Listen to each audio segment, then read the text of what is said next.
রাসূল সাল্লাল্লাহু আলাইহি ওয়াসাল্লাম বলেছেন, শেষ যুগে সবচেয়ে বড় ফিতনা হবে মাসিহুদ দাজ্জাল। দাজ্জাল শব্দের অর্থ হচ্ছে চরম মিথ্যাবাদী। শেষ যুগে শাম ও ইরাকের মধ্যবর্তী স্থানতে আবির্ভূত হবে। তাকে মাসিহুদ দাজ্জাল বলে সকলেই চিনবে, জানবে। সৃষ্টিগতভাবে সে দৃষ্টিহীন হবে। তার চক্ষুদ্বয়ের মাঝে কাফের শব্দটি লেখা থাকবে, যা মুমিন ব্যতীত অন্য কেউ তা দেখতে পাবে না। তার কোনো সন্তানই থাকবে না এবং সে মক্কা ও মদিনায় প্রবেশ করতে পারবে না। দাজ্জাল অবির্ভূত হয়ে লোকদেরকে কুফরির দিকে আহ্বান করবে। সে মানুষকে মিথ্যা বুঝিয়ে মানুষকে পথভ্রষ্ট করবে। সে নিজেকে আল্লাহ দাবি করবে এবং সে মানুষের সামনে জাদু প্রদর্শন করবে এবং মানুষের হাজত পূরণ করবে। এতে অসংখ্য দুর্বল ইমানদার মানুষ তাদের ইমান হারিয়ে ফেলবে এবং ইসলাম থেকে বিচ্ছিন্ন হবে, পথভ্রষ্ট হবে। এই সময় ইমাম মাহাদী আলাইহিস সালামের আগমন করবে। তিনি দাজ্জাল ও ইহুদিদের মোকাবেলা করবেন।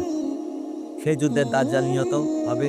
কিছুদিন পর আসমান হতে হযরত ঈসা আলাইহিস সালামের অবতরণ করবেন এবং ইমাম মাহাদির সাথে সাক্ষাৎ করবেন। দাজ্জালের ফিতনা মাত্র 40 দিন থাকবে। শেষ যুগে দাজ্জালের ফিতনা উম্মতের জন্য অত্যন্ত বিপজ্জনক হবে। এই কারণে সকল নবী এবং রাসূল তাদের উম্মতদেরকে সতর্ক করেছেন।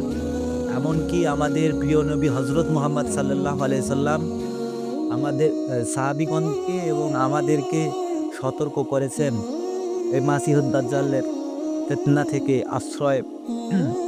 স্বয়ং নামাজন্তে দাজ্জালের ফিতনা থেকে আশ্রয় প্রার্থনা করতেন এবং সাহাবীগণকে তার ফিতনা হতে আল্লাহর নিকটে আশ্রয় প্রার্থনা করার নির্দেশ দিয়েছেন। পৃথিবীতে এখন আমরা অসংখ্য ফিতনার সঙ্গে জড়িত, কিন্তু এই সবের থেকে সবচেয়ে বড় ফিতনাটা আসবে, সেটা হচ্ছে মাসিহুদ দাজ্জাল। রাসূল পাক সাল্লাল্লাহু আলাইহি ওয়াসাল্লাম বলেছেন, এই মাসিহুদ দাজ্জালের ফিতনা থেকে মুক্তির জন্য সূরা কাহাফ, কোরআন মাজিদের সূরা কাহাফ এর প্রথম 10 আয়াত পড়ার জন্য নির্দেশ দিয়েছেন।